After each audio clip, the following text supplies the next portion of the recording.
Hi friends, ఈరోజు మనం topic ఏం మాట్లాడుకున్నాం? నిజాయితీగా ఉండడం ఎలా.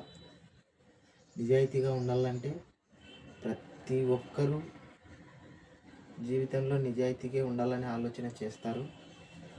ఆలోచన చేసిన విధానంలో వచ్చే సమస్యలు, ప్రాబ్లమ్స్, ప్రతి ఒక్కరి జీవితంలో ఒడిదుడుకులు లేని జీవితం ఎవరిది లేదు.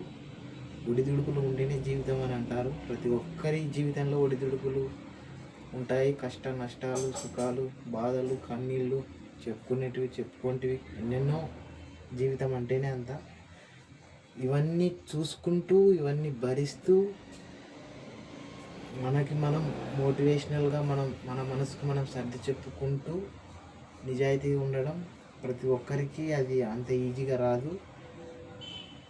మనకు వస్తాయి కదా, వచ్చే జీవితంలో ప్రతి ప్రాబ్లమ్స్ ఫేస్ చేసి దాని నుండి ఏదో ఒకటి నేర్చుకున్న దానిలో పాజిటివ్, నెగిటివ్ రెండూ ఉంటాయి.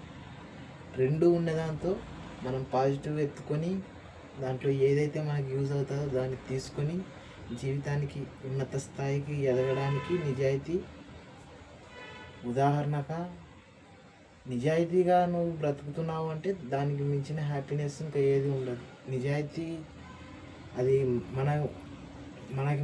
మనం ఆలోచించుకుంటే అర్థమవుతుంది మనం ఎంత నిజాయితీగా ఉన్నాము. బయటి వాళ్ళు కొందరని కాదు, కొందరు మ్యాక్సిమం ఎక్స్పెక్ట్ చేస్తుంటారు, నువ్వు ఎంత నిజాయితీగా ఉన్నామని చెప్పాలా, అది ఇదని. అది కాదు, మనమే నిజాయితీగా ఉన్నామా లేదని మన మనసే మనకు చెప్తుంటుంది నువ్వు ఎంత నిజాయితీగా ఉన్నావు, ఏ రకంగా ఉన్నావు అనేది. నిజాయితీగా ఉండడం ప్రతి ఒక్కరిలో ఉండాల్సిన గొప్ప లక్షణం. ఆ నిజాయితీయే నిన్ను గొప్ప స్థానంలో నిలబెడుతుంది. గొప్పగా ఉండేలా 10 మందిలో నువ్వు ఎక్కడ ఉన్నా కూడా నిజాయితీగా ఉన్నావంటే ఆటోమేటిక్గా నువ్వు ఏం చేయకోకుండా నిజాయితీ ఉందంటే అది ఏదో ఒక రూపాన నిన్ను గొప్ప స్థాయిలో నిలబెడుతుంది.